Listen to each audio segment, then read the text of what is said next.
Hello, chat. Boom. Hello, hello. How are we doing today? Hope we are doing well. Very well. I'm doing quite lovely. It is a new week. I finished my Bible fanfiction and will share a link if permitted. You're welcome to share it. I will not be able to check it out till probably after stream, but I will save the link for myself. Well, Bible Homestuck fanfiction, I think I think that was implied. Though it would be fitting. It would be a fitting time of year to create Bible fanfiction.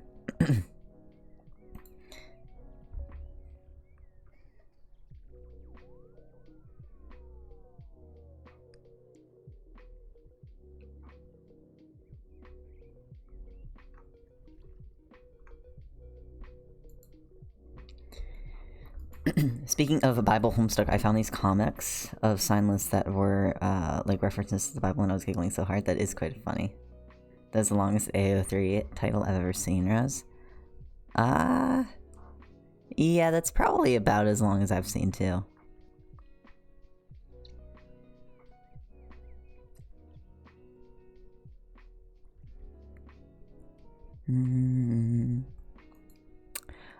Well, we have a fucking hefty summary to go through.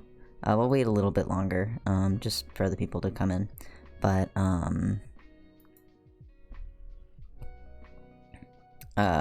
yeah, we got a fucking summary and a half. Oh yeah, Ellipti, the whole joke is that Trolls, the title of all Trolls media is just a summary of the plot, essentially. Hey chat, can't stay for the stream, but I hope you guys have a good chapter reading. Thank you, Lunar.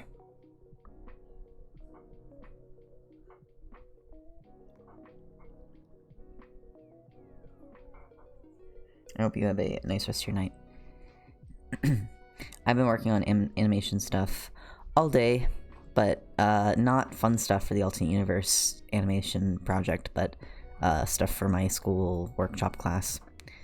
Because it's due in like 20 days, less than that. And I gotta fucking get my ass on it.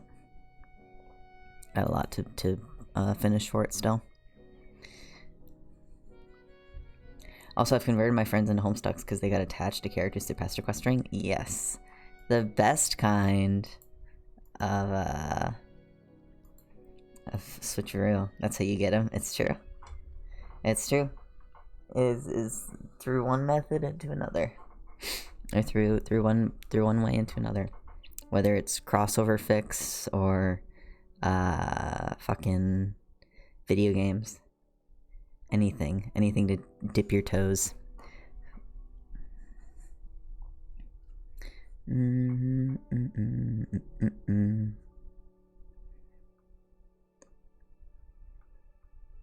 I got one of my friends in Homestuck by showing them the fan-made Homestuck musical. Oh, yeah.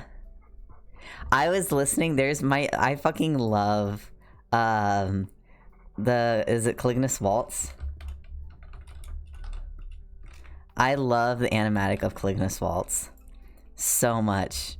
I was rewatching it by, Tamajikis. Hold on, we can watch it now. Hold on.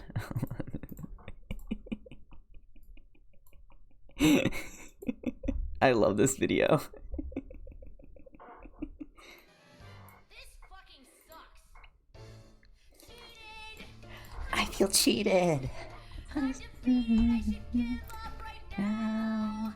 Gotta look on the bright side with all of my might, but I fall for her still Anyhow, If I'm dancing this dance, I won't stand a chance. Her rainbow romance makes me fall. So I guess might as well dance this Tango to hell. At least I'll be tango good at all. This space my heart. And I'll dance till I'm singing the blues. I'll pretend that I love her, so that I can still hold her. But the ending will come, still I gotta play dumb till I'm glum and my chums leave me to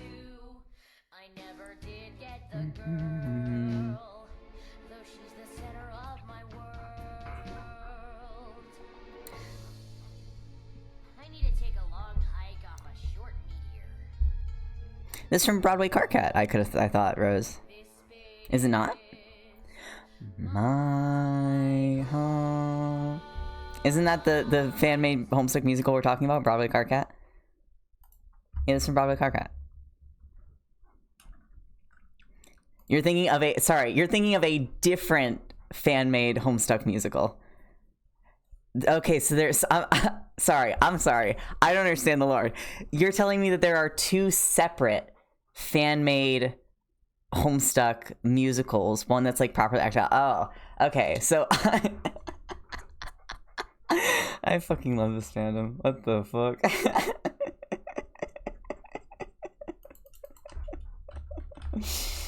Oh my god. Yeah, I know about Broadway Carcat.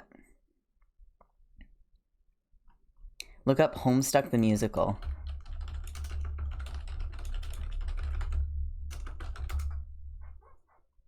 Oh, so this is like a different thing. Oh my god. Wow. Wait, I watched this? When did I watch this? 8 years ago. That is crazy. Oh my god. Wow. That is immense. I'm discovering so many new things today, and that's gonna stay in my little bookmark tab because I'm gonna watch it later. A piece of history, some even say. Wow.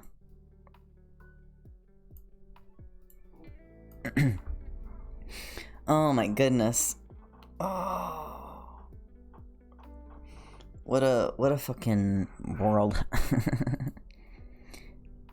Well then, so I also enjoy Broadway Carcat. I haven't listened to like a ton of Broadway Carcat songs, but I've listened to like the Broadway Carcat songs, you know.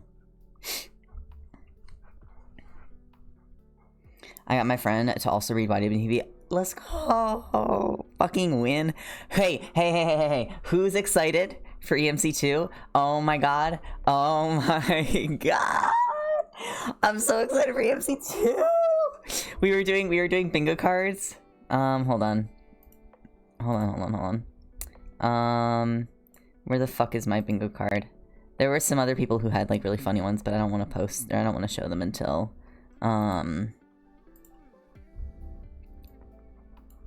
EMC2 first chapter is coming out on 4/13.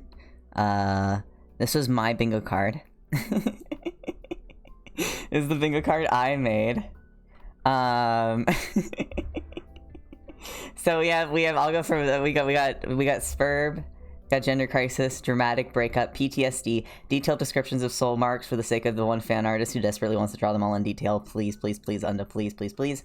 Character death, God tier revived, surprise POV switch, sexuality crisis, bro is an abusive piece of shit, back appearance, new rare pair that unda opens my eyes to, the slowest of slow burns, Dave Soul Cat free, come on, it's an unda fic. One of them is flirting, the other one is oblivious, someone gets adopted, plot goes fucking batshit, new soul mark combinations, character death permanent, hal appearance, quadrant struggles, recovery from trauma, language barriers, Solix uses his psionics for some dangerous martyr shit, how am I already crying, and then someone gets kidnapped. I'm so excited. I can't wait. It's gonna be I'm so excited. We know here's the only thing that we know right now is that it's fucking age swapped. So we're getting older Dave, older Carcat, older Solux, and then like all of the ancestors are the younger ones. And like obviously the like Dirk is you know younger, right? Like Roxy's younger, blah blah blah. That's like all we know. It's age swapped. Outside of the ancestors are staying the same age, but everyone else is getting age swapped. What's an underfic without someone getting kidnapped? It's not an underfic, that's what it is. Guaranteed. So yeah, but this means that I get older Dave, and that's like all I need in my life. It's like all I need. I know nothing about EMC1. I should probably read it before EMC2. I don't actually know. MC Escher, I mean, MC Escher is still a great fic series. Like, I still recommend it. But I'm assuming it's not gonna have anything to do because it's an age swap, so it's like a completely different thing. That's my assumption, but I have fucking no idea. But I still do recommend reading MC Escher. I do highly recommend reading MC Escher, which is what the first one is. So yeah, but these are my guesses for the bingo. And we'll see if I'm right. I think, honestly, most of these are gimmies, right? Like, obviously, we're going to get a new rare pair. Obviously, we're going to get a POV switch. Like, obviously, there's going to be a fucking plot goes batshit. Obviously, I'm going to be crying at some point. Obviously, someone gets... So, like, all of these are, like, obvious, but, like, I just want an easy one that I can fill out the charts with. I saw some people making some really interesting predictions, but there's also not much we can go off of right now. I'm also debating whether I do want to do blind reads live when the chapters come out. I'm thinking about it. Not sure yet. We'll see maybe on the day of what I'm, how the formatting will be and if I want to go for that. Because I also kind of like, you know, enjoying Undefix on my own.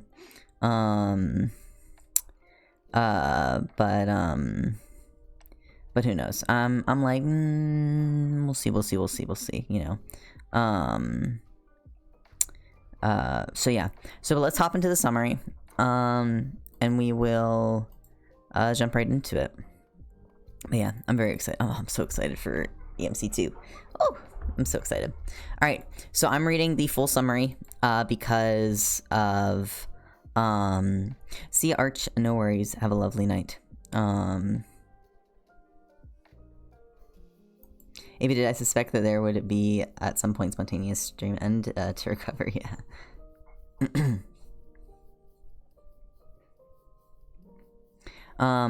So the last chapter was pretty loaded, so I'm just gonna read the summary pretty much off the bat.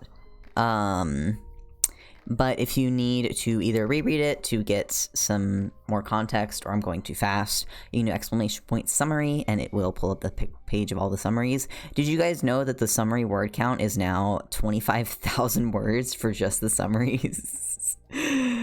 Oh my god, I have written 25,000 words of summaries. That is, my god. Anyways, that is multiple small.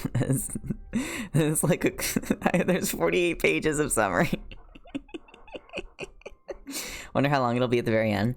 I guess if you just assume that it's the same length, you could just copy and paste the chapter. Like it's gonna be over 30k, I think, words.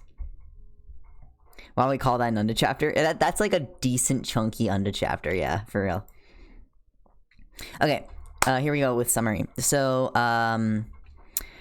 after Dave, Solux, Karkat all die or get dragged to hell in their own various ways, Kanaya does her best to calm Rose down, reassuring her with a note from Rose's past self, telling her that this was the best outcome and to trust the process. Rose is still snappy and pissed, but they go find June and Jade and tell them both what happened. They bring Solux's body into the car, and Rose uses the wound suture kit to stitch Solux's injury up as Kanaya drives the group back to Roxy's house. Aradia has taken Solux's soul when he died, so he doesn't wake up now either. Rose then gets a vision of Karkat in heaven, who is on track to getting killed as punishment for all his wrongdoings against heaven. She wakes up as they approach the Lalonde house, and Roxy comforts Rose, and Terezi helps Solux inside. Rose then sleeps again that night, exhausted, and has a vision about Dave. Dave is in hell, and apparently in his very frozen room within the palace grounds, and he's with a demon named Nepeta. Dave tries to call for Solux, but he can't reach him, and Nepeta tells Dave that Solux is dead. Rose then wakes back up, at least mildly reassured that she knows where Dave is now. Kanaya attempts to comfort Rose, but Rose is incredibly bitter towards her.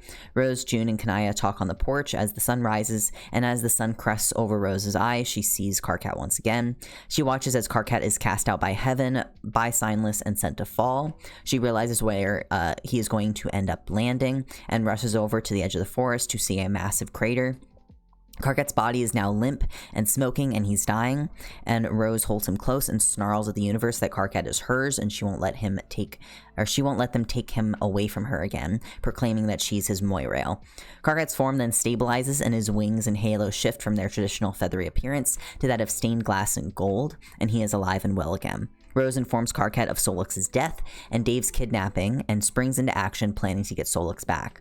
Everyone then rejoins inside the Lalonde house, and Terezi and Roxy give a laydown of information. 1. There is a prophecy that proclaims that the firstborn son of the devil will bring about the end of the world. The devil approached Roxy and told her that she'd bear his son. Roxy did not want the world to end and was smart enough to know about how prophecies worked that she agreed to it, planning to change the rules so that things wouldn't come to pass. 2. Cal, the puppet, was a familiar, a species of beings created by gods to be a representative or tool for their creator. Their personalities are based on what is put into them, similar to how demons or angels are created. Solix is also a familiar. Cal, after being reformed, was able to break the moon due to its connection with Dirk. 3. Solux was Dave's familiar. Dave is a god of time. He is fully human but also fully god. Rose is the same way, a god of truth and light. This is due to both of them being born of the devil. This was a part of Roxy's plan to try and subvert the prophecy. The blanket was used to hide Rose's existence from the devil, as he only knew about Dave. 4. The years that Rose and Dave grew up together aren't necessarily real. They were a fabrication of the event. When Dave was 19, Dirk sent him and Solux to see the Earth for a year before Dave was supposed to end the world as the Antichrist. But they didn't want that to happen and met June and Karkat. Dave and June decided to use all of Dave's powers, memories, and memories of a ton of other people, and the heat of hell to power the event and lock all the gods away, turning back time so Dave could live a normal life with his friends and go to school at Salem. Rose and Karkat realize now that what June did to help him after Rose and Karkat realize now what Rose did to help him after he had fallen was claim him as her own angel. Karkat is now considered something akin to a familiar to Rose, meaning that she can summon him and look through his eyes. This means Karkat can go into Midnight City to retrieve Solix's soul, and Rose would be able to summon him back. Before Karkat leads with Spade Slick to go to Midnight City, Rose pulls him aside and tells him about the vision that she had, the one in the past where they officially became Moirails. They're still unsure how they're going to win and get everything back, but at the end of the day, they trust each other, and Karkat has faith in Rose. Spade Slick also confirms that Jake Harley is indeed alive somewhere, and that they mean, and by that they mean that he's body hopping in order to avoid death, and with the help of Dirk. And that really, really pisses Aradia off. He then takes Karkat to Midnight City, and that's where that's the fucking summary. Got a whole fucking thing. I feel like I managed to summarize that pretty well. I tried to hit all the really important points. Because last chapter was a bit of an exposition dump. Not a dump, but, well, I think a dump is a good way to put it. What a chapter overview for real, right? For real. Fucking info and a half. Alright, we are going to then now, jump into the chapter. So I'm gonna put my headphones as I do over here. It's Monday. What else did you expect from a chapter over here? It's Monday after a fucking insane dump of a chapter with a lot of answered info or answered questions. All right, I'm gonna take a quick sip of water. All right, here we go. Chapter 37. No one lives forever. San Narciso.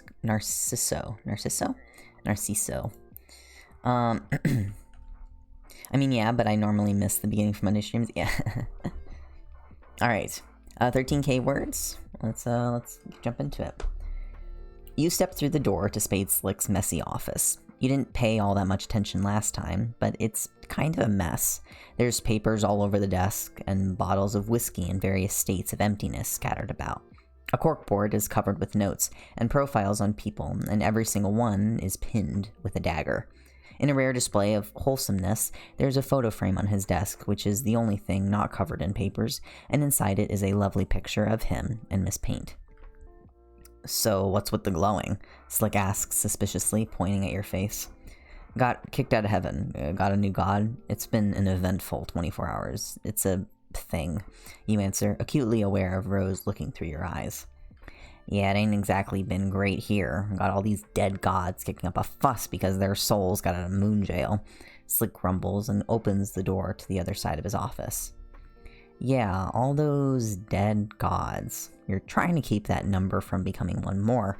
You need to rescue Dave as soon as possible. But if you can't, then what? Where do gods go when they die, you ask. Nunya, Slick answers, stepping through the door, but holding it open for you. Nunya? You repeat, following him into the grayscale world of Midnight City. None of your business! Slick says with a harsh bark of laughter. He slams the door and it vanishes. I hate that you just said that, and I hate that I fell for it, you groan. Slick is lighting a black cigarette with a smug grin on his face. Evidently, he needs a moment to revel in pulling that off on you. With the time his self-satisfaction buys you, you might as well look around. You're obviously in Midnight City again, but this time you're walking towards a large ornate building, outside of which is a long line of very irritated-looking people. There are several arguments going on along the line of people arguing who had been there longer. Needless to say, you get a lot of sharp looks as Slick leads you into the building past all of them, without lining up at all. So, where exactly are we? You ask uneasily, as you walk through the grayscale hallways towards a large, ornate, and confusingly red doorway. It's the only thing here with color on it, or that you've seen since you looked at yourself before. You wanted to see the boss, right? And so here's the boss's office. Not going through the front, though. The waiting room there is full of gods right now, Slick says casually, and opens a side door. He pulls you into what seems to be an antechamber of sorts, crosses the room in 2 long-legged paces, and yanks the next door open. He shoves you through the doorway ahead of him. I have Carcat Vantis here on important library business, boss, so I had to bring him to you, Slick says meanly. You look up, having stumbled somewhere as you were shoved in the room. On one side of the desk is Aradia, looking at you in surprise, and on the other is an angry man wreathed in storm clouds. You say in dumb panic. Aradia blinks, and then calmly looks back to the stormy man in a toga on the other side of the desk. I don't care if you don't think you should be dead. You are, Aradia says bluntly. The man on the other side of the desk raises a hand, a lightning bolt crackling in his grip. Aradia snaps her fingers, and the man turns into vapor. Casually, she slides a drawer open and pulls out a bottle. The mist that was moments ago most likely a god suddenly flows into it. She caps the bottle, which is crackling angry inside. Slick, put him in the vault for now. I'll deal with him later. Aradia sighs, holding the bottle out. Spade Slick obediently takes the bottle and makes himself scarce. As he leaves, you hear him tapping the glass bottle and taunting the god vapor within. Should I let the next one know that you're ready? A smaller and rounder man by the door asks. He looks like Slick if he was smaller and shaped like a friend, instead of being taller and somehow made entirely out of pointy elbows. If you tell them that I want another one of them in here anytime soon, I'm going to disassemble you and swap your limbs around, Aradia says cheerily, albeit ominously. The small man at the door looks alarmed, but wisely stays still and doesn't allow anyone else in. You, sit, Aradia tells you, pointing to the chair on the other side of her desk, the one so recently occupied by a man she vaporized. You swallow thickly and do as you're told, going to sit down to face her. I'd rather not be dealing with those gods out there for now, so let's hear from you. Why are you here again? She asks. She leans back in her chair and rubs at her temples, in the universal signifier for a stress headache. Important library business? You say, your voice squeaking a little because you know she's not going to buy this. She does not buy this. Library business, Aradia repeats.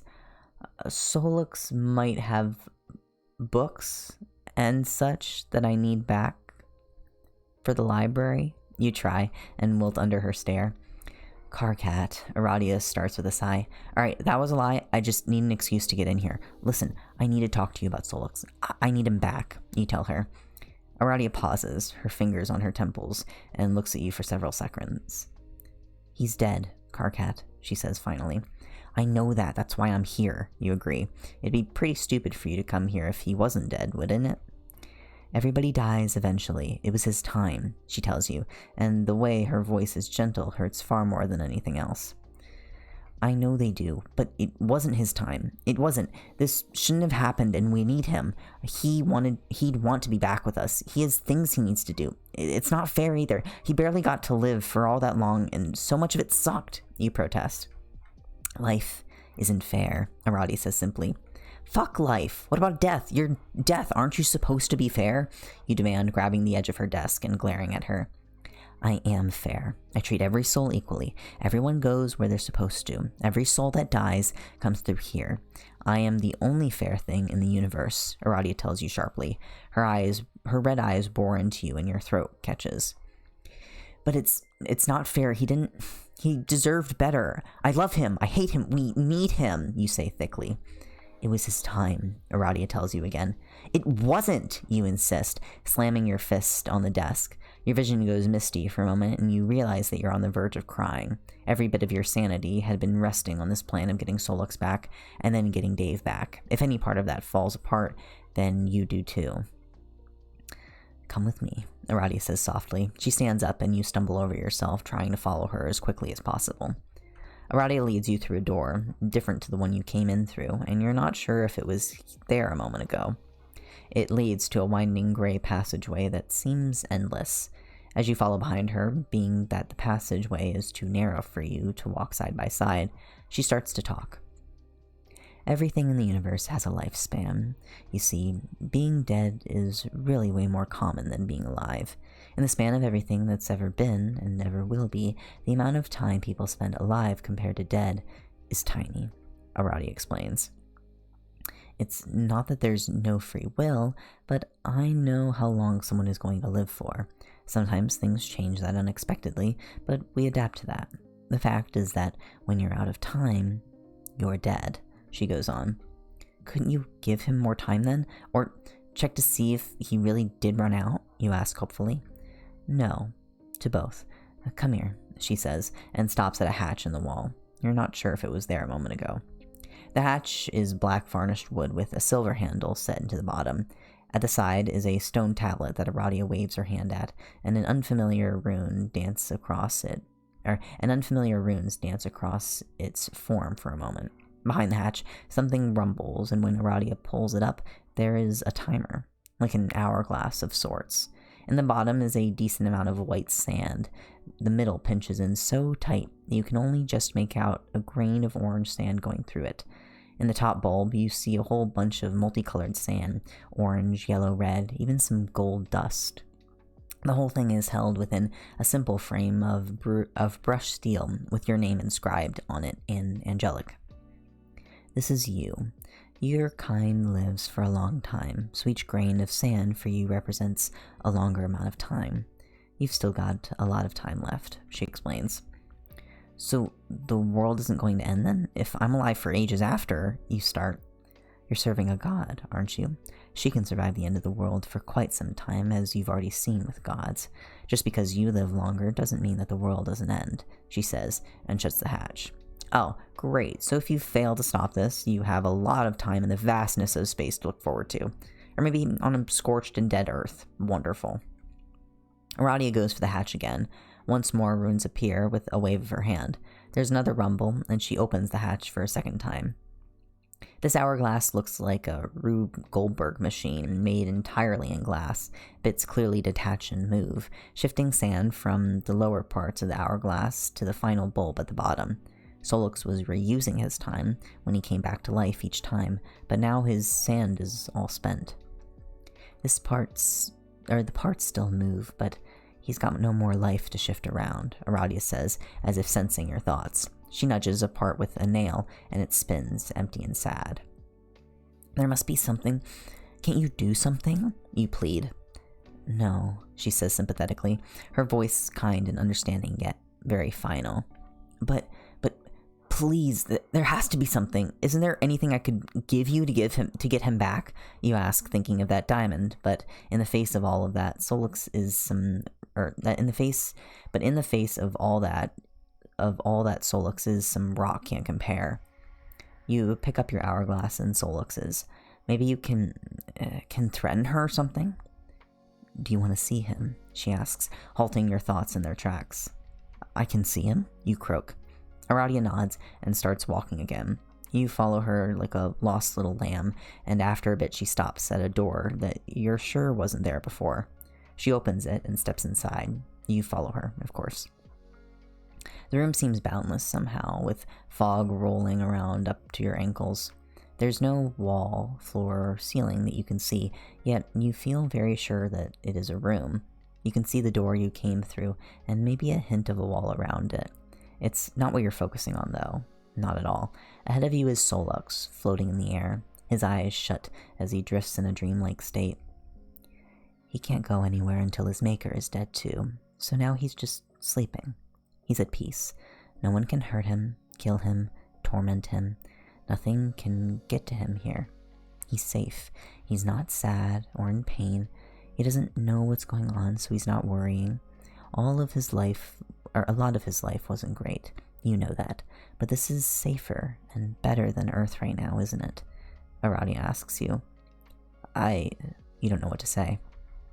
Aradia reaches up and brushes her fingers along the hair at the edge of Solux's face, the little bits by the front of his horns that never fully sit right. He reacts a little, stirring slightly as if he was only dreaming. You can stay here with him for a bit. You care about him too, so it's a lot to deal with. I know. I'm in the unusual position of being sad when someone dies for once. I'm happy for him that he's safe now, but I'm going to miss him, she admits. Your throat is too chalked up to say anything, so Death herself just sets a hand on your shoulder and gives you a slightly weak smile.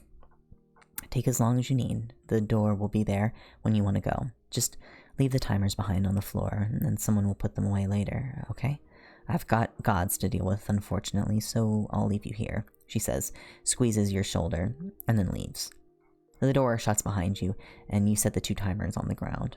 With hesitant steps, you get closer to Solux. You reach for him, but when you go to touch him, your hand slips through him like he's just air. He can't stay dead. He can't. You need him alive. Is that wrong of you? Solux has been through so much shit. Doesn't he deserve to rest? But then, would Solux rest, or would he help Dave? You know the answer to that, but now that he's finally got a chance to rest... No, it's not fair. It's not okay that so much rests on his shoulders, and that you're trying to yank him back from a peaceful afterlife. But you can't let Dave suffer. Solux wouldn't forgive you if you did, and he doesn't hate you because you just take what the universe hands you without a fight. But what can you do? You look around warily to check, but the door you came through is still closed. You're alone except for Solux's sleeping soul.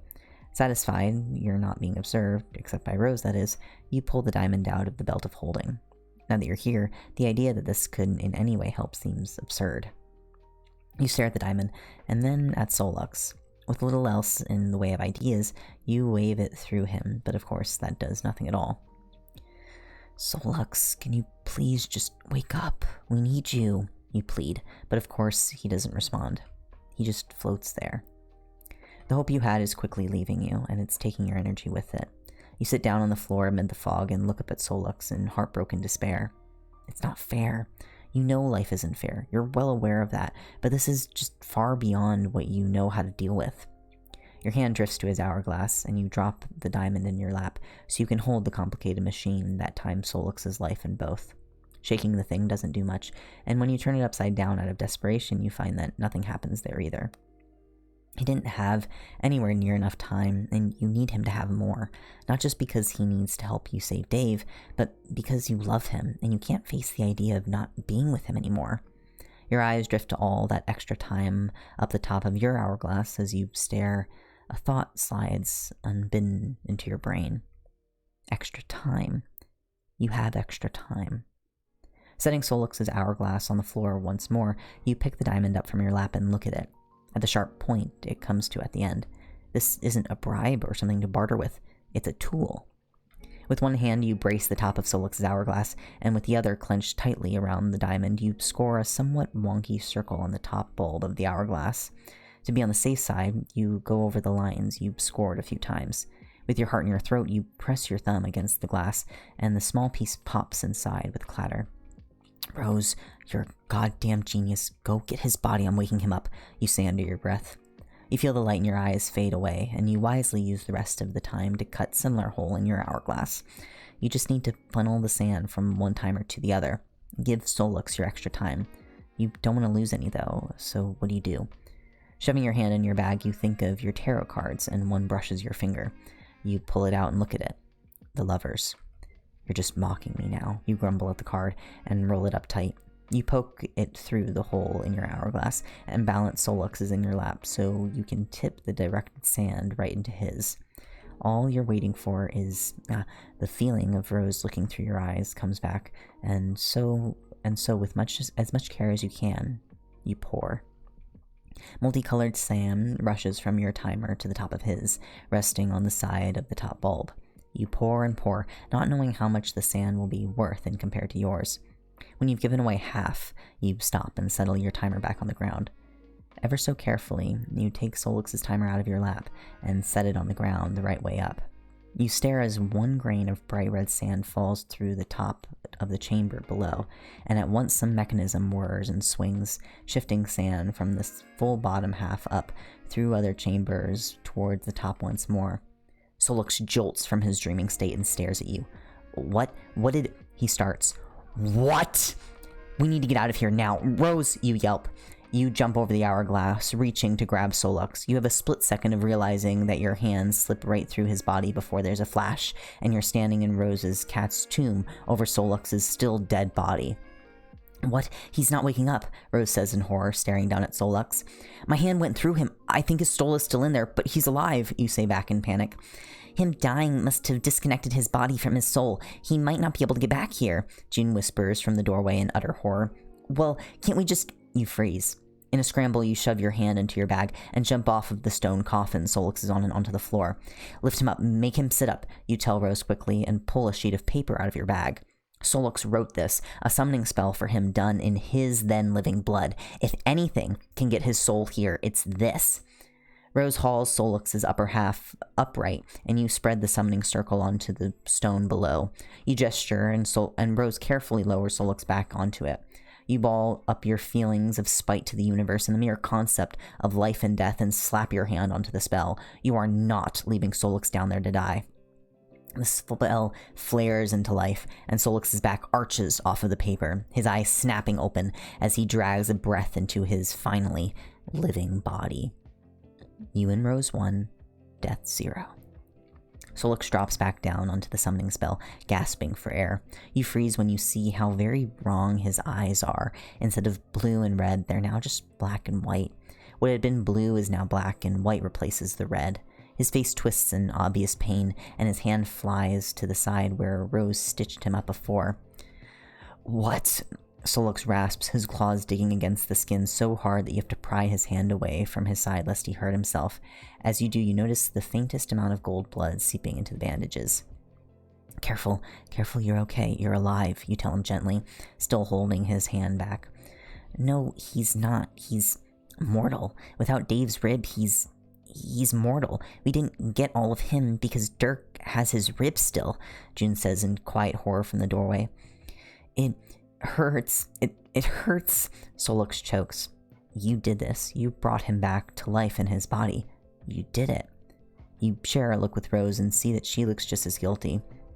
We have pain medication in the house. Help me pick him up, Rose tells you. What? No, bring it to him. Don't take him to it, June exclaims. Right, yes, just stay here, Rose tells you and hurries off. You kneel down on the side of the stone coffin that Solux is laying on and hold his hand tight. He grits his teeth and tries to keep his breathing even. I'm sorry, I didn't know you'd be in pain when you came back, you apologize. What?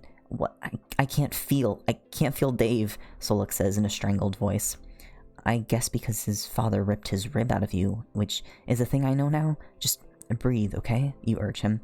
Where is he? Solux asks, turning his head to look at you. His eyes are so wrong, it makes your blood chill in your veins. Dave, he got, you hesitate. Solux is already hurt. Should you tell him this right now, too? He got dragged to hell. He doesn't know anything still. Rose said she saw him there, too, June says, taking the choice away from you. No, Solux gasps. He tries to sit up, and you have to lean your weight on his shoulder to keep him in place. We're going to get him back. We're already working on that. I had to get you back first. You were dead, you tell him, but Solix just stares at you. I also don't think Aradia can take you back now if you're worried about that. I got to your hourglass thing that has all your life left in it, and I gave you half of what I had left, you tell him. You what? Solix says at the same time as June. I couldn't leave you there, you insist defensively. You cut your remaining lifespan in half, June repeats. In two? Solix asks with a wince of pain. Yes, but I hate that it serves your duality thing. I hate it a lot, you grumble. Rose hurries back into the crypt with a glass flask in her hand. It's a toxic blue that's glowing in a way that's deeply unsettling. Mom says this will numb the area whole, but it'll take a few seconds to do it, Rose explains as she comes closer to Solux.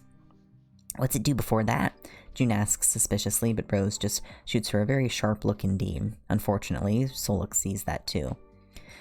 Oh, this is really going to suck. I can just deal with this, Solux whines. You really shouldn't, you remind him. Just think of something else, Rose suggests, crouching down and picking at the edge of Solix's bandage, but even that makes Solix whine in a desperate high pitch and clench his hand hard around yours. Like what? Solix hisses at her through gritted teeth. Rose whips the bandage and tape off with one quick rip, and Solix wails, his claws jabbing into your hand hard enough for little rays of light to shine out. That's new. Maybe just don't, Solix pleads. You'll feel better. Just think of something else, Rose says again. Nothing is going to distract me from how much that's... Solix starts to snarl at her. Me and Karkat are Moirails, Rose says bluntly, and upends the flask before Solix can manage more than a loud what at her statement. Solix arches off the stone coffin and nearly falls off the end as a jet blue flame bursts out from his wound. You have to haul on his arm to stop him clawing a hand into his stitched up side, as Rose does the same with his other one. Moirails, Rose says again loudly, and the flame flickers away. Solix is half off of the stone cat coffin now, gasping for air, and his head slumped awkwardly on the floor. I fucking called it, he says breathlessly. We were Moirails when you were still stabbing Karkat apparently too, so there, Rose adds. Solix sits up sharply and then shoots a concerned glance at his midsection. That really should hurt, and I'm really worried that it didn't. Also, what? You can't say that and not explain, Solix says, pointing a finger at her. I mean, maybe don't bend the giant wound in your side just because you can't feel it, but yeah, focus on that. June groans from the doorway. What's happened to us when you're the reasonable one? You ask, looking over at June. I know, June says exasperatedly. You didn't tell... When did you remember that? I never knew about that, Solix insists. I only just remembered it a few days ago, Rose shrugs. What else happened when I was dead? Solix demands, flailing his arms about. You cast a worried look at his side, but he seems fine for now. Maybe you should keep him distracted.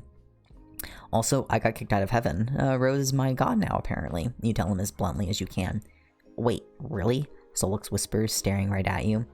He seems almost like he can't believe that, or like he's afraid to hope that that could be the case. So careful of the small space you're in, you let your new wings out and allow your new halo to fill the room with soft hues of red to yellow. You glance at your wings just to see how close to the walls you are, and see that there's some light filtering through them despite being in a small crypt with no other light source. It's light, it's Rose. You fell and Rose took you? Solix whispers as he rolls off the coffin and kneels in front of you. Yeah, hurt like a bitch to fall, but I'm this now, I guess. You shrug, and your wings chime softly as you move. Solix reaches out and pushes at one of your glass feathers with a fingertip, and it moves free, floating and unattached, but it still feels nice in the way that having your normal feathers touch did. His fingers brush the surface of several feathers, and he moves from staring at them to you. You got out? You got out and away from them, and they can't order you or lock you up or... You got out, he whispers. Without warning, he crushes you into a hug. Your wings curl around him automatically, unfortunately forcing Rose to duck on the way there. You should be telling him not to stretch his torso like that, but you also really, really missed him when he was dead. You're so glad that he's back. For just a second or two, you'll hug him back. We should get you inside, you say after several moments of self-indulgently holding Solix's finally living form against you. Yeah, Yeah, why did you put me in the cat crypt? Solix asks, looking around at Rose. Terezi did. I wasn't really...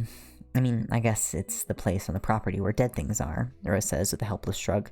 Solix laughs so hard he wheezes, and you look down in concern to see that he's leaking some blood.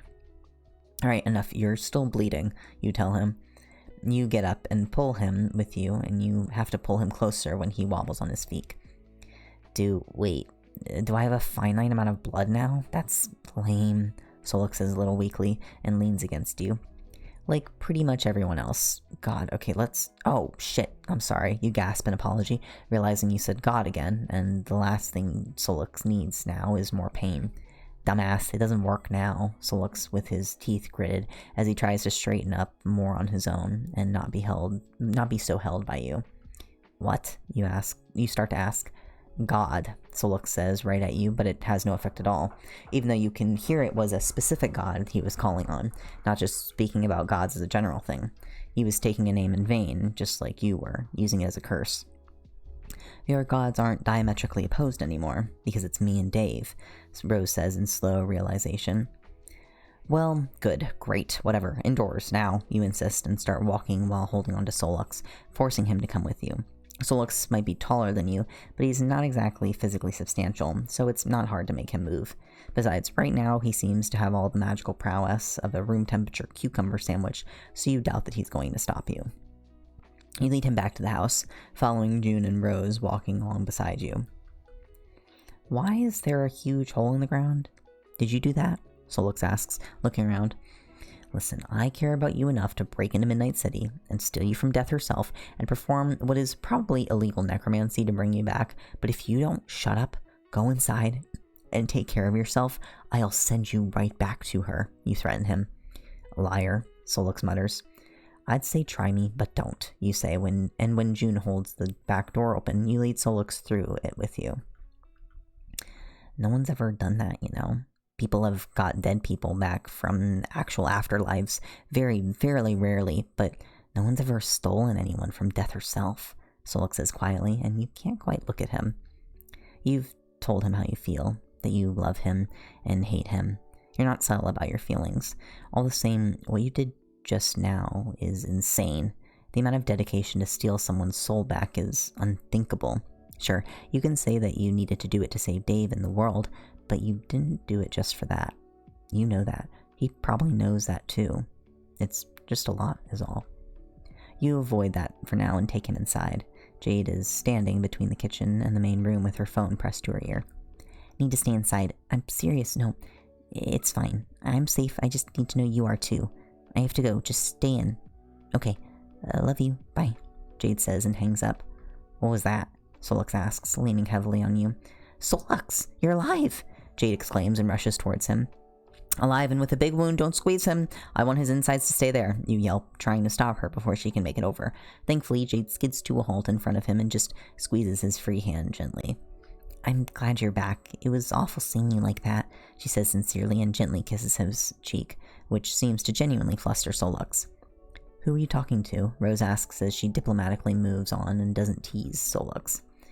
Joey and Jude, telling them to stay home where it's safe. It's crazy out there, Jade says with a wince. You've not actually watched the news yet, but if you listen, you can hear it on the other room.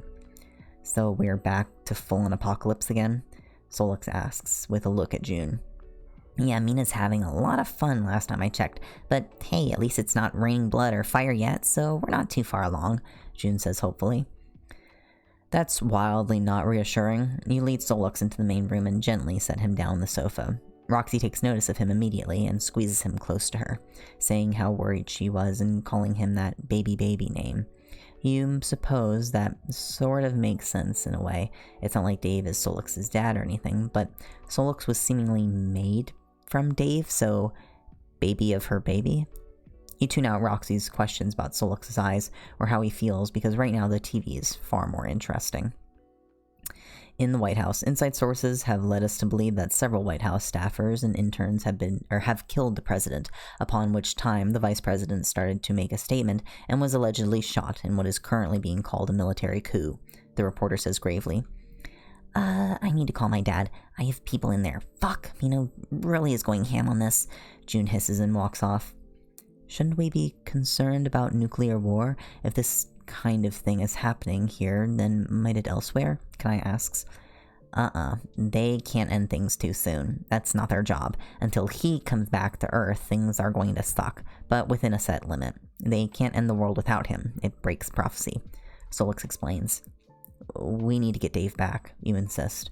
How? I'm cut off from him in case you didn't notice, Solix says and points at his stitched up side.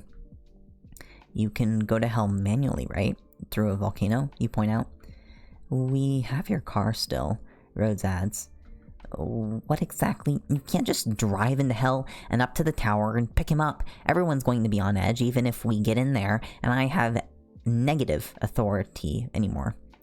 If anything, dragged my mangled body to Bro is going to be a win for whoever manages it. Not to mention the mother of his son, his other child, the sister of fucking Christ, a literal angel, one rogue god with the bonus dragon and fae. That's not a plan, it's a suicide stunt. Solix snaps.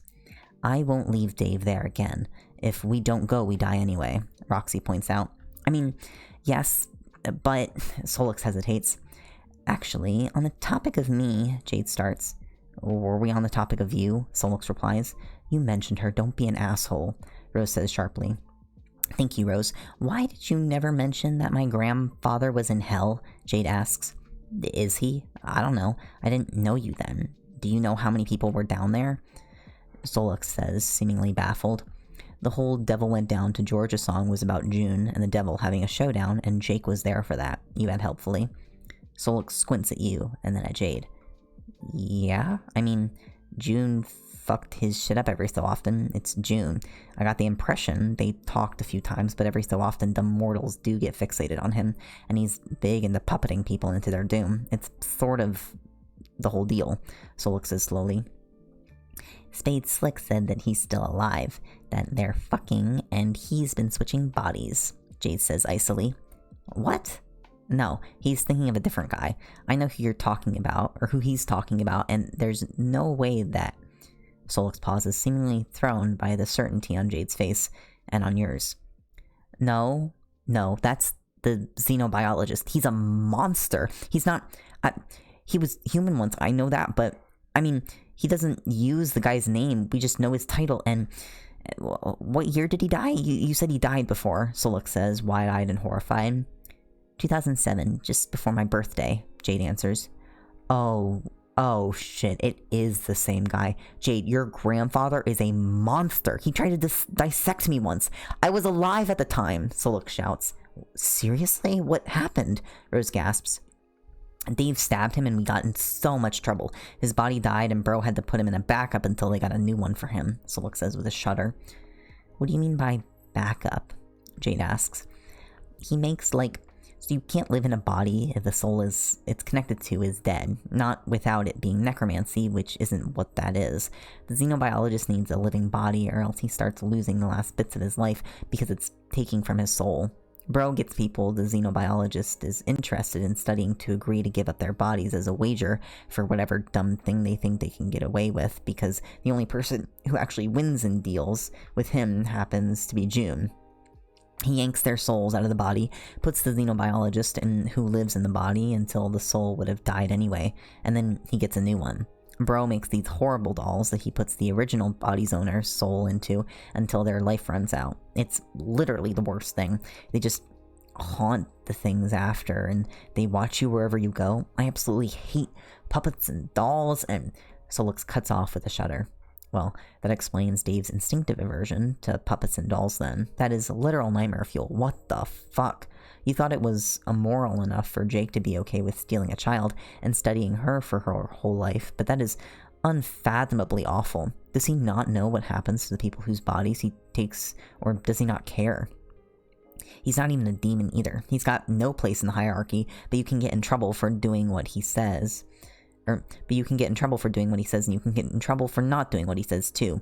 All he has to do is go tell Bro, and... Solix starts. Why do you keep calling him that? Kanai interrupts.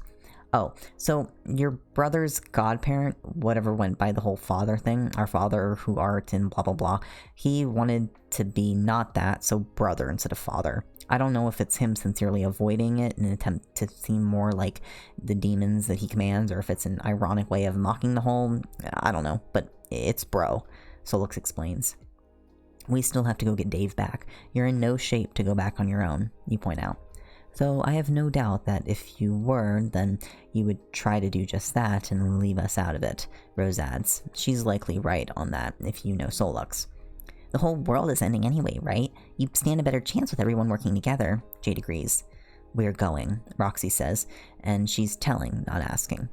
I don't even know if the car will work for this. It runs off of Dave's magic, but if Bro has him, then that might not reach us, and normally I'm the conduit for that stuff, but Solix hesitates, his hand floating near his mutilated side. He's not whole right now. Well, maybe we can do to the car what Rose did to me. Convert it to her. She's as much her father's child as Dave is, right? So anything running on her magic ought to work for getting to hell, surely, you suggest.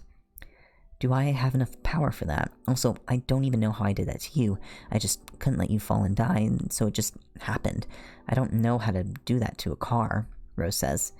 I can change it for you. Changing a power source is nothing, Roxy says. She's nervously picking at the skin around the edge of her nails. Mount St. Helens in Washington is probably your best bet. Not that it's close or anything, so driving will take a bit. Teleporting isn't a good idea right now, even if it is running, June says. Not close is a bit of an understatement, Terezi snorts. I'll see you when you get there, June shrugs, seemingly shaking off Terezi's comment. Wait, you're not coming with us? Rose asks. June sighs and runs her hands through her hair. It flows in small beaded braids, reform here and there after her hands have moved and seemingly without her thinking about it. I'll go to hell with you, but it'll take time to get to Mount St. Helens, which is the closest volcano that gives you the best shot at hell. The demons are all going to be running around, fixing hell, and doing whatever Dirk says. No one's going to be looking for Solux because he's supposed to be dead. No one will care about Roxy because she's already done her part as far as they're concerned, and they have bigger problems. The other gods don't know about Rose, or if they do, they don't have a grudge against her, so no god is coming down to take you out. Me, on the other hand, June trails off. They'll want revenge on you for locking them away, Jade says in slow realization. Exactly. I meet you there, we go to hell together, but if I stay with you the whole journey, it's a target painted on your back. This house is designed to be god-proof. I wait here, you call me when you get there, and we go, June explains. We didn't want you in the car anyway. I can smell you from here, Rose teases, and Roxy snorts in amusement. Because you're blind, and smell is how you see, June retorts. Alright, well, I'm not looking forward to driving across the apocalyptic United States without you, but I can certainly understand your reasoning, Rose nods. I'll go pack whatever we might need, Jade says and stands up. At her side, Beck perks his ears up. When she starts to move, he scrabbles to his feet and hurries after her. Rose nods and turns to head upstairs with her. I have things in the lab, Roxy says, presumably whatever she warned you about before that could be harmful to demons. That would certainly be handy to have right now. You sit down on the sofa next to Solux and look him over. The painkillers, or whatever their magical equivalent is, seems to be working still, though his injury clearly isn't good. His eyes being so wrong is unsettling, but you can't imagine that it feels great to be him right now either. How are you holding up? You ask him. It doesn't hurt, but a huge part of who I am has just been ripped out, and I feel like I've lost my soul, Solux answers. Your soul is what I took back, you point out, and Solux makes a half-hearted gesture as if he gets your point, but it's not what he meant. You don't remember it being made. I remember it. People are broadly speaking creations of deities, but only in a technical kind of way. You and me were literally made by a person with a purpose. I was made by a god, no less. I'm alive, but that spark of life isn't with me. Dave isn't with me. Sure, Cancre's not alive anymore, but he wasn't a god, but you've still got what he made you with, Solix elaborates. Your hand drifts to your chest, hovering over your heart. Cancre ripped this out to get rid of the agony of empathy and... Oh my goodness, excuse me. Your hand drifts to your chest, hovering over your heart. Kenkri ripped this out to get rid of the agony of empathy, of moral decisions, of genuinely caring about people. You don't remember being made, but you do remember after that, being so sure that you had a good purpose, and then finding out that you didn't. For Solux to have that removed from him must be awful.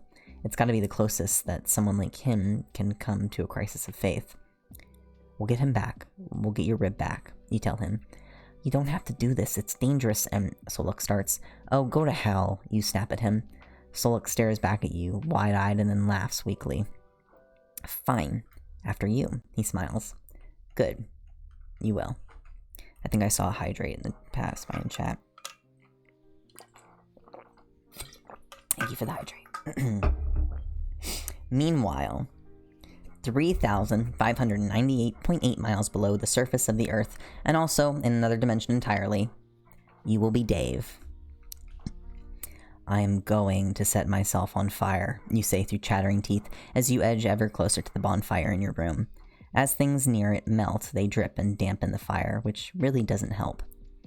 I'd say that might help, but the fact that you're this cold might mean that you're working purely on human rules right now, so it might hurt, Nepeta says as she hacks at the frozen wall near a window. You eye the fire. Maybe. This place doesn't... physics doesn't work like this. If that's frozen air, what am I breathing? Why aren't I dead? You ask, shivering violently. Nepeta looks around and shrugs, clearly having no answer for you. You're so unimaginably cold, and you're starting to feel warm, which you're pretty sure is a sign that this is going to be fatal. You might be about to die soon. That sucks. I think I'm going to die, you say and shudder. Please don't. You're really important, and I'll definitely get killed if you do, Nepeta says, and then with a grunt she manages to chip enough ice off of the window and leverages it open with a snap of shuddering ice. Look, see? The lava's starting to come back over there. Or it's glowy at least, Nepeta says, stepping back from the window. You turn your head a little to look, your joints stiff from the cold, only to jerk back when something flies by your head and smacks into the ice. It's a sheet of paper, pinned in place with a shuriken. In the middle it reads, Get good. Stop wasting my time. Now. No sooner have you finished reading the note that your eyes have graced the very last letter, than the whole thing is swallowed up by rapidly encroaching ice. The fire snuffs out in an instant, and the wall of ice shifting in towards you like their trash compactor and your yesterday's garbage. Nepeta yelps and throws a jet of fire out where she is to fend the ice off, but that only succeeds in melting what's around her, and the ice is still growing, trapping her in a melted bubble inside. You cling tight to the blankets around you with one hand as you hold the other close to your side for what little warmth you have. You're sure you're going to die here, and there's no way of getting help from Solux or anyone else for that matter. The ice slides closer and closer to you. You wish Solux was here. He could do magic to help you. He'd save you. The ice presses against your body, the resistance of your foot trying to push it back, meaning nothing at all. You wish you weren't here. You wish you were back before you were in hell, when you were out of this place.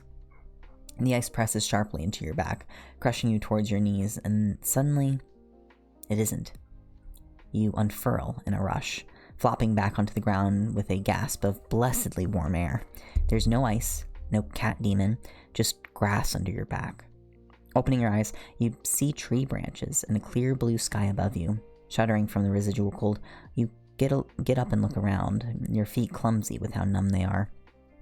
You're standing in a wooded clearing, right in the center where there's soft grass growing. Scattered about are standing stones that have symbols carved into them, which bear demonic signs, but the exact specifics of their meaning are lost to you. The ground is scorched here, and they're in thin lines of burnt grass and cooked mud. You've no idea where the fuck you are, but this doesn't seem like a good place to stay given who you're hiding from. With care, you step out of the stone circle, but nothing goes wrong when you do. You ditch the dry, icy blanket, which by now are holding in more cold than warmth, and start walking. What just happened? You're clearly somewhere else, but you don't know how you got here at all. You also don't have any of your stuff on you at all. Maybe it was Solux, some leftover magic to get you out of a bad jam or something? You pause, and out of desperation, you try to summon Solux again. You reach out into the ether out of sheer instinct, and this time you find him there. Instantly, you jerk on that connection, begging him to come to you, and with a sudden puff of smoke, Solux appears before you in the woods, alive and unharmed. Solux, you gasp and fling yourself at him. Whoa, cold, why are you so cold? Also, why did you call me in such a hurry? And why are you... oh. Solux pauses and you carefully let him go enough so that you can lean back to see him without going cross-eyed. You're jumping through time. You're from my future, Solux says. What? You say dumbly, because what the hell else can you say to that? I don't know, or I know. Don't ask questions, preserve loops and all. You have ice in your hair, Solux says, and runs a hand over your hair that just radiates heat. He's here, he's here, he's here. Your throat feels like it's closing up, so you drag him in tighter, and half fall and half drag him into the ground with you. He squeaks a little in alarm, but you end up with Solux settled in your lap, his tails curled around your wrist and his jaw resting gently on your shoulder. I know you can't say in detail, but... bro, right? Solux says softly. You squeeze him a little tighter and try to think.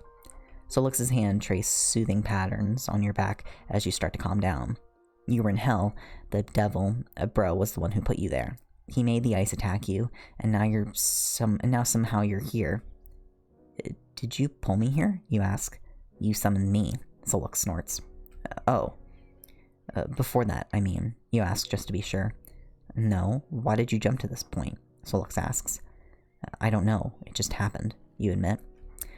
So you didn't need something here, aside from cuddles, I guess? Solux asks, and squirms out of your grip a little so he can look at you. His tails are still around you, and he's still in your lap, but now he's able to look in your eye again. I don't know. I feel like I don't know shit. I don't have any of my stuff either, you say bitterly. Wait, you're unarmed? Seriously? Solux gasps, clearly horrified. I guess, you answer him, even though that's not how you'd been thinking about it. I can give you a sword or something. I've got loads of regular swords, and well, the sword. You really shouldn't be wandering around unarmed, especially if you left your Solux in whatever time you came from. I can give you whatever. Future me will get it, Solux offers. Wait, the sword? That was a lot of emphasis. Maybe that's why I'm here? What's the sword? You ask urgently. There's gotta be some meaning behind you suddenly being in this place, and apparently time, right? You don't remember? You're from the future, though. How do you not know about stuff we've already done? Solux asks, as he squints dubiously at you. I don't remember it, or apparently a lot of things, you admit. That sounds like bro shit to me, but fine, I'll explain things you should know. We stole the sword, whose name I can never pronounce, from Bro on the way out of hell because he told us to grab swords, but he didn't say not to take this one. Not that he's used it really since killing Caliborn. I don't know if we're going to use it or if we're taking it just to piss him off since we're not in his plane anymore. I don't think it's a good sword to use just because, though I'm pretty sure it's basically curse, Solux explains. Can I see it? You ask him slowly. Solux squirms out of your lap enough for him to pull a sword out of his void and hand it to you. It's pure white, and although it's a dumb descriptor, it looks magical as shit. The edges of it seem unnaturally sharp, and you're careful not to go anywhere near them. Something about this just feels right. I feel like I should have this, you say slowly. Then I guess you should. Let me give you something you can actually use, though, Solux says and pulls out another. He hands you a sword with a red and black hilt and a steel blade. The guards of it are kind of pointy and impractical, though. Oh, another small detail, really something you could easily overlook, is that it has a Snoopy snow cone machine in it. This is ridiculous and hideous. I love it, you whisper in awe. It's dumb as shit. It's great, Solux grins at you. You take the sword from him and then hesitate. You can't just wander around with 2 swords like that's a normal thing. Do you have a bag of holding or anything? I can't go around with these without people freaking out, you tell him. Earth is so weird about that shit. I'm still getting used to it. Not to mention having to pretend I'm human. It's bullshit is what it is, but I can make you a bag, Solux grumbles.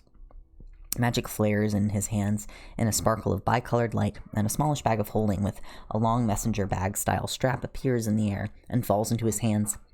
He holds it out to you, and you take it gratefully. So you're new to Earth, you ask him, trying to work out when this is. Are you going to a different when now, or are you going for a where in this time?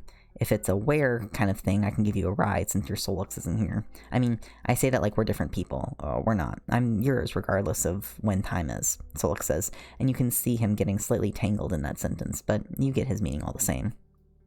Okay, if Solux doesn't seem to be able to tell you much, then Rose would be best, right? Can you take me home? You ask him. To hell? Solux says with some surprise. No, I mean Mom's, you say hastily. You've no desire to go back to hell, thanks. Mom's? Solux repeats, clearly having no idea what you mean. Mom's house? You try again, but no, Solux still looks lost. I don't know who that is, so I'm guessing it's someone I've not met yet, but if you're sure that's where you need to be, then I can take you, if you can give me an address, he offers, although he still looks dubious. Right, okay, I can bring it up on your phone if you like, you say, and Solux willingly hands you his slightly older model phone than you're used to. Nevertheless, you pick out your mom's house on Google Maps, or rather, you get the road by it because it doesn't show up on Google Maps for obvious reasons. It's just easier to pick a point on the road on the nearest, or to pick a point on the nearest road. You hand your phone back and point at it. Okay, come on, Solux nods. Solux stands up and pulls you up with him by the hand. He looks around for a moment to be sure you've not dropped anything, but you've already put your swords in the bag he made for you. He flashes you a sharp-toothed smile, and at once you're gone. The smoke clears, and you're on the familiar road closest to your mom's house, to your house. This place feels weird. I can't put my finger on it, Solix frowns, and turns around on the spot, trying to locate whatever it is. It's fine, come on, you tell him and start off into the woods. It's only a few paces that you realize Solux isn't behind you. Solux? You call out warily. Solux teleports to your side with a confused expression on his face. I swear I was following you and then I was on the road again, he says warily. Is your mom ramping up the magic right now? Even if she was, you've never known it to screw with Solux being able to find the place. Certainly she's messed with it enough to stop anyone getting in or out, including you. A particularly bad bout of paranoia on her part once you locked in the house, a particularly bad bout of paranoia on her part once locked you in the house for days, but never hid the place from Solux. Unsettled, you slide your hand into his and lead him on. You know where you're going, and as long as you have a hold on him, you can take him with you. What's doing this? This isn't bros magic. It's like the route keeps just not being. This isn't even phase shit, but it's the same sort of bullshit, Solux says, bumping into you again as his feet keep trying to lead him away. It's something like that, you hedge, feeling a little like maybe you shouldn't say, although you can't place why. You don't get much further before Solux pulls on your hand and stops walking. I don't like this place, he says as his eyes search the woodland that leads you to your home. It's making me itch. My skin is literally crawling trying to get to whatever this is. It's fine, we just need to get there, you tell him. Solux looks highly dubious, but when you start walking again, he goes with you. You only stop when you hear a pained noise from him. Turning around, you stare in horror at Solux's skin. He's holding his hand up to his face, and his skin is going black. Not like it's sick or frozen or anything, but like someone's trying to cut him out of the universe bit by bit. It reminds you of the endless vast void that Rose used to talk about when she mentioned Cthulhu stuff. Oh shit, get out of here, you tell Solux. But what about you? I can't leave, he starts. Go, you order him, and feel yourself push him away. Excuse me. You order him and push and feel yourself push him away as much as you had summoned him before. Well, shit, that's new. You don't think you've ever anti-summoned Solux before. You hope you didn't hurt him or anything. Still, he is tough, and you need to get into your mom's house to fix this. You can call him back when you're outside at the road again. Not that it surprised you to find him there already. With grim determination, you continue your path to the house. Why would the spell protecting the house affect Solux? It's never done that. Not ever. It was leading him away and attacking him when it didn't drive him off with the misdirection alone. Everything is seriously fucked up. You need Rose's advice, and you need to talk to your mom. You leave the tree line and walk into the open area that your mom's house sits on. You open the front door and step inside. This isn't your house. Or, it is, but it also subtly isn't. The furniture isn't where it should be. The art is all off, and the photographs on the wall are all in really elaborate frames and not where they belong. You glance over at several of the photographs by the door, and your blood runs cold to see them. Pictures that you know had you and Rose in them is now just Rose. Pictures that you took aren't there at all, and it's all wrong. Rose's expressions are off in many of them. They're mostly guarded and resting bitch face-like. that expression she puts on when she's not comfortable with people. Despite the name, it's not her resting face at all, but she acts as if it is when she's not feeling cool with someone. What's going on? Rose? Mom? You call out. Your voice echoes around the house, but you hear no one call back to you. Alright, creepy, but you need to keep looking.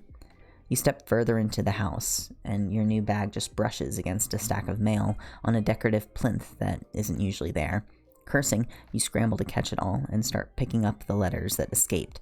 This is all mail from the mailbox down the road, but it's such a huge stack that it's gotta be weeks and weeks of mail. There's the usual junk from the places in town, flyers, notices about local government and whatever. There's more, though. Multiple handwritten letters in Rose's handwriting. Why is Rose writing letters to her own home? You pluck one such letter up and turn it over. There's instructions on the back. If not collected within 2 weeks, please return to... The address after that lists Rose, and it's a Manhattan address. Again, you have to ask, what the fuck? You shove the letter in your new bag of holding and go looking for your mom. The first place you check is the lab, and you're only halfway down the stairs when you realize why she didn't answer you. You can smell the alcohol in the air from all that way away. She's slumped over a desk with a bottle of gin dripping slowly onto the floor by her. She's got a spell running on another table, which she really shouldn't be doing drunk, but you know better than to fuck with it. Damn it, if she's this trashed, she's not going to be any help to you or anyone else for a long time. You sigh and right the bottle, setting it on a different table, and then tossing a cloth on the spilled alcohol and letting it soak. Your mom is fine. She's not barfed on herself or anything, thank goodness, so you're probably better or best off leaving her where she is. You toss the cloth in the trash and go back upstairs. Mom's no help, and Rose is for some reason somewhere else. Also, your house is all wrong. You have more questions and no answers. You've got no choice. You have to go find Rose. That said, you can't summon Solix here if your mom's spell is going to hurt him, so you leave the house and start walking back to the road. How did he not know where your mom's house was anyway? You've been trying to avoid thinking about it, but Solix said you were from his future, and Nepeta said some stuff that didn't make sense to you, and... Are you really in the past, before Solix came to your house? But even if that's the case, it doesn't explain why your house is all wrong, or why Rose is somewhere else. If this is pre-event, she'd be 13, which is definitely not an age at which she'd be living in Manhattan alone. You can't be in the past. Time magic is fucking bonkers. People can't do it, and even if they could, it'd be so dangerous. What if you did something in the past that you hadn't done in the original past? You could ruin everything. Maybe you shouldn't call Solix back if that's the case. You'd hate to get him in trouble or endanger him in any way. You could get a taxi maybe, but you don't have any of your stuff, and if you're in the past, there's no way to be sure that if you found a taxi that you'd have an account with your mom. The decision is taken from you when you get back to the road and find Solix waiting for you, texting away on his phone. Oh, you're still here, you say in surprise. I didn't want to leave you around that. Are you alright? You look okay, Solix says as he looks you up and down carefully. It's fine. It doesn't affect me. I don't know why it affected you. It shouldn't have. Are you okay? You ask him in return. You worry too much. You know I can walk off way worse than a magical weird burn. Solix snorts. You have a horrible feeling you know where he got that experience from with a little more detail now. Who are you messaging? You ask instead of that. You. Just telling you that I'm doing a time thing for a different you so he doesn't call me back without it being really urgent. But it's cool. What are you doing now? Solix asks, putting his phone away and looking at you expectantly. If he already has some protocol for this, then maybe it's okay to rely on him in this situation. Maybe. You take the letter out again and suddenly get a strong feeling that you shouldn't show the whole thing to him. If I read an address, can you take me there, or near to it? You ask, holding the envelope closer to your chest so he can't see it. You know I can, Solix nods. You read him off the address carefully and stash the envelope back in your bag so he doesn't see it. That doesn't feel like you did something wrong, so you're going to go with that instinct. It's pretty busy around there. Alleyway or rooftop. I'm trying not to be seen just appearing out of nowhere is all, unless you don't care about that, Solix asks.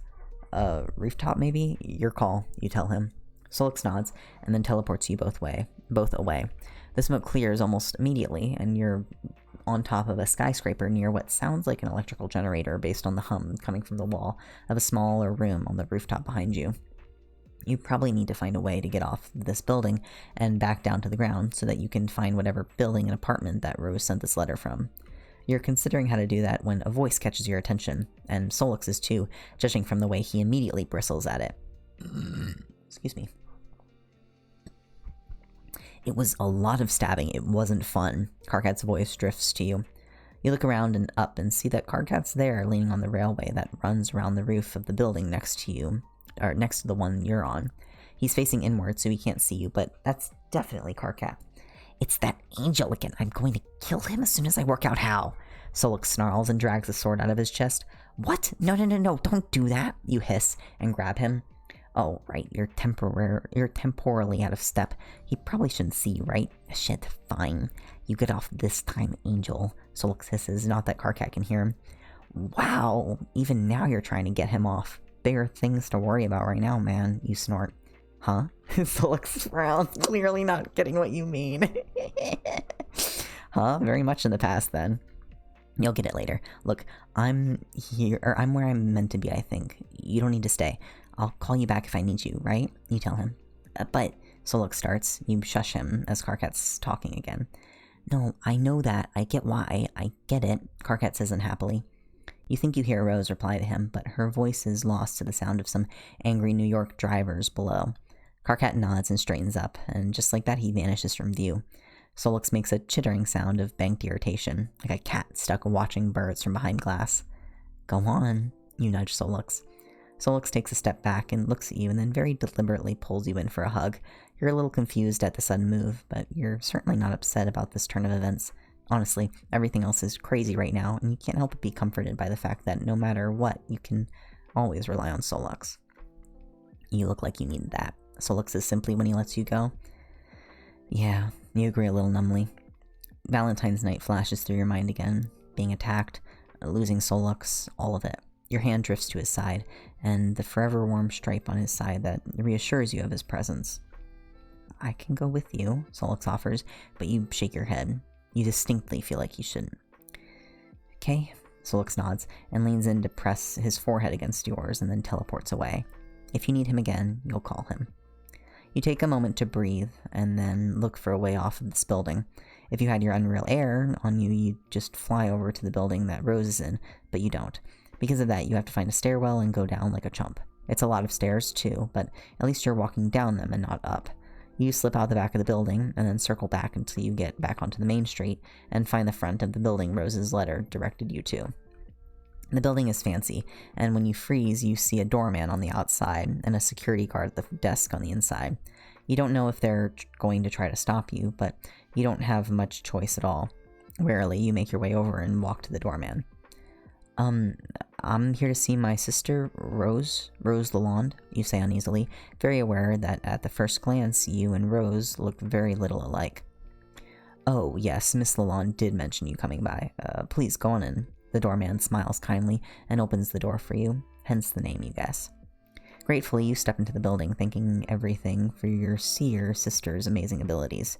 You walk quickly through the very fancy entranceway and poke at the button for the elevator and get stuck awkwardly smiling at the security guard until it finally dings and slides open so you can escape. Once inside, you check the envelope again and see that it says the address is the penthouse of this building, so you press the button for the highest floor and wait. You wait as the elevator rises and feel slightly cheated that it doesn't have some sort of elevator music in it. There's just you reflected back in the mirrored walls. When the thing finally stops, you step out onto the fancy pants hallway, and aside from an access door around the side, there's only one doorway on this floor. The door is painted a rich purple, and you figure you should at least knock. Your fist is almost at the door when it swings open, showing Rose on the other side. She looks you up and down from head to toe with a curious expression on her face. It's really something to see you properly. Come in, I was expecting you, she says and steps inside. You walk into what is quite clearly her apartment. Everything about it just screams Rose, but you don't understand how this can be here and how she can be the same age as you if you're supposedly stuck in the past. Rose shuts the door, and you look around a little more. Your eyes fall into things tucked into the corner of a desk that are very familiar to you by now.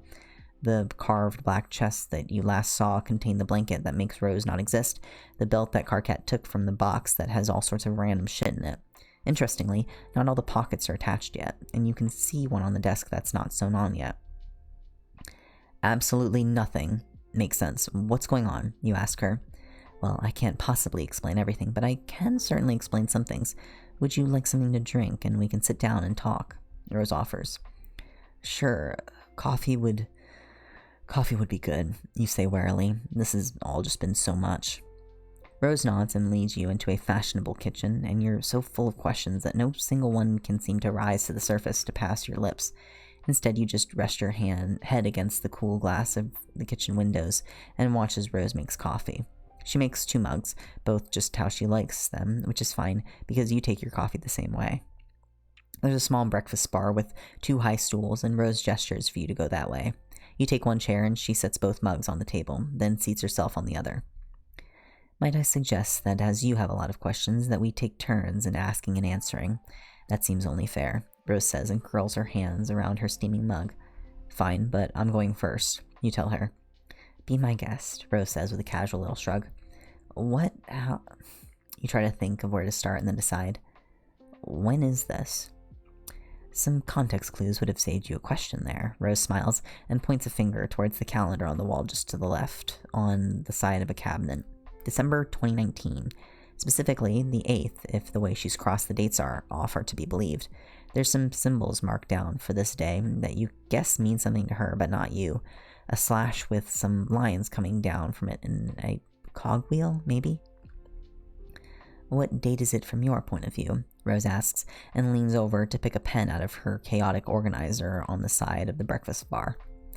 It's Valentine's Day, 2020, or I guess it's the 15th now. Oh, I have this from Mom's, you say, and hand her the letter you found since she's got a pen in hand and seems to be looking for something to write on.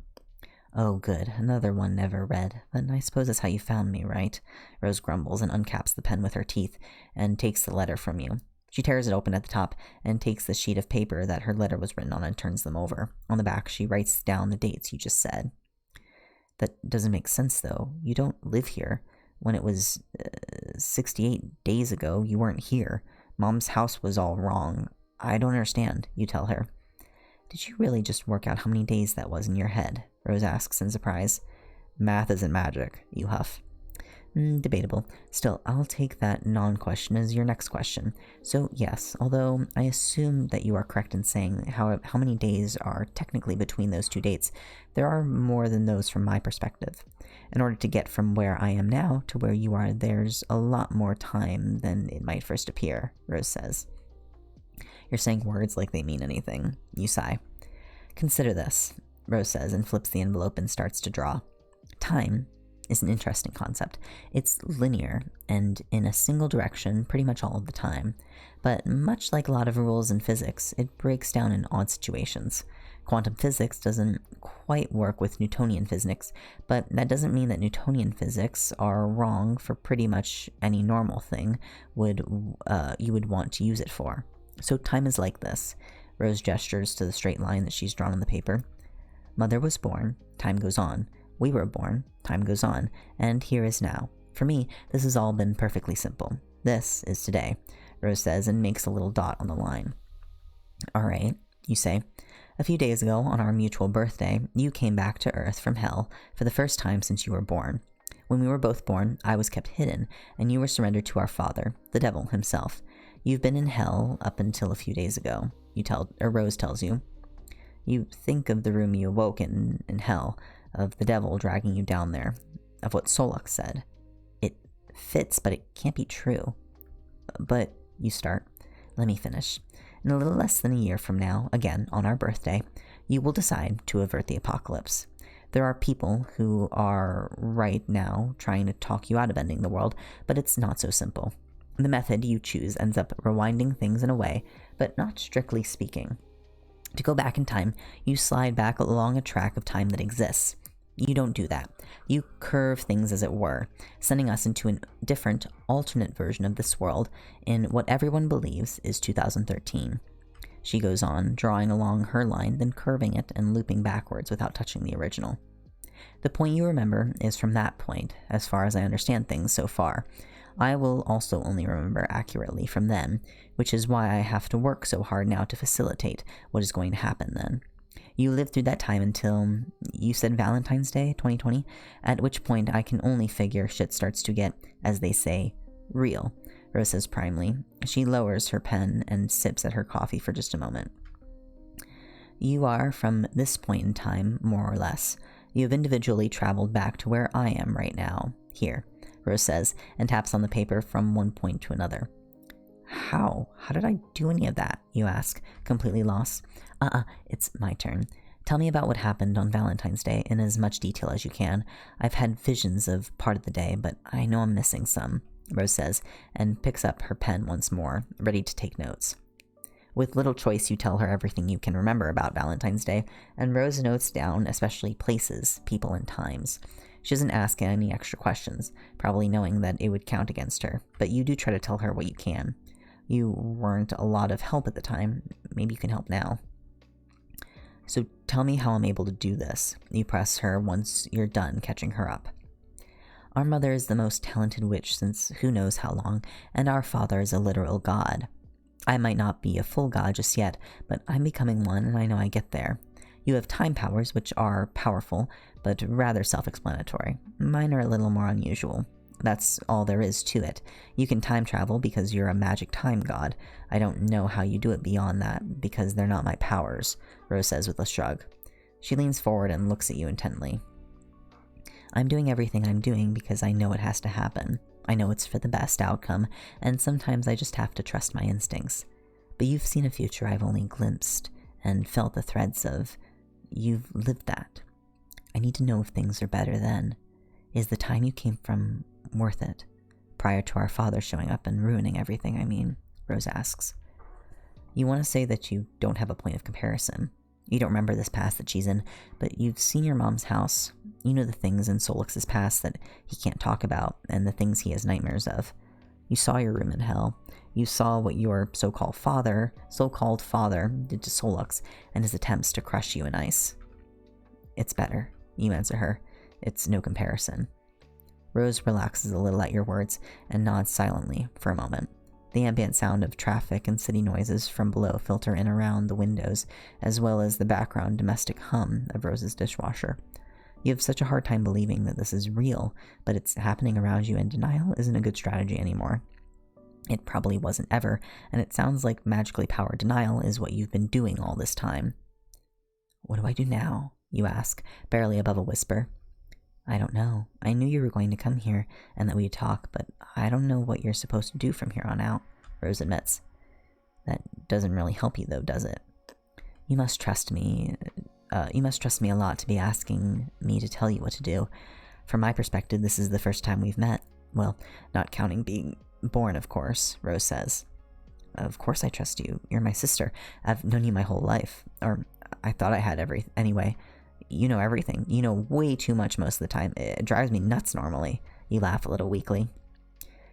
I'm really looking forward to that. I've not really enjoyed being an only child, but if you're looking for something to do, you could help me get something that I've not been able to get by myself, Rose says as a sneaky smile spreads across her face.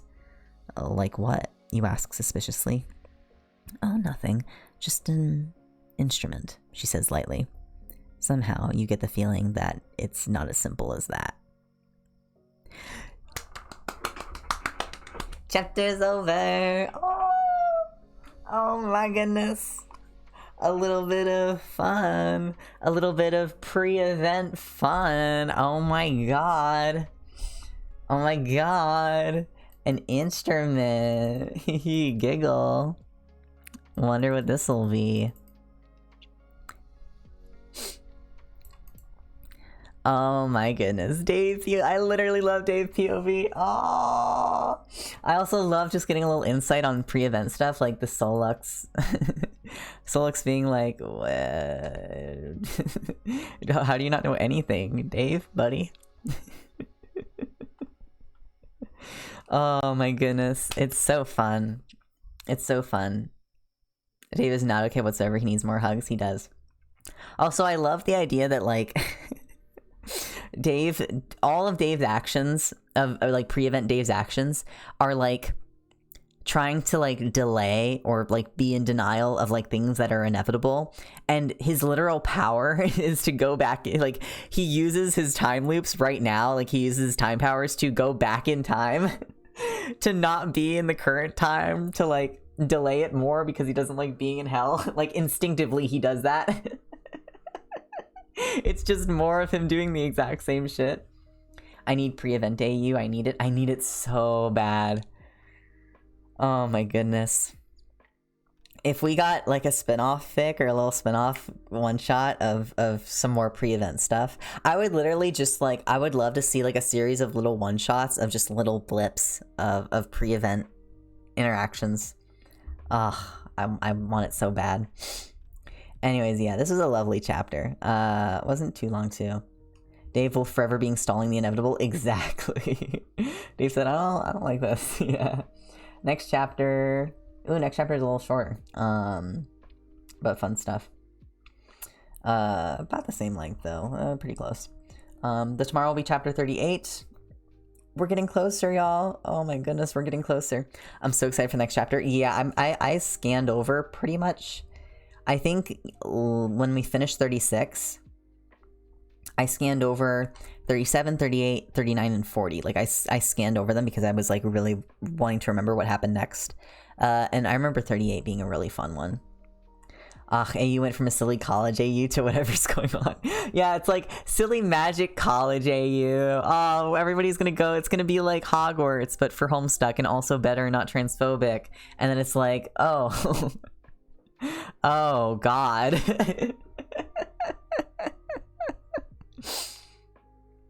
I'm so tempted to write pre-event one-shots myself. You should, Skitty. You should.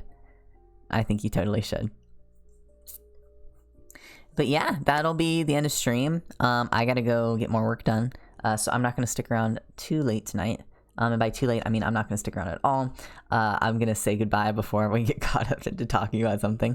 And I'm here for 30 minutes. So I hope all of you guys have a very, very lovely night. I will be back as usual tomorrow, 9 p.m. EST. And yeah. So bada bing, bada boom. Hope you have another night. Dave made an alternate universe. Bottom, but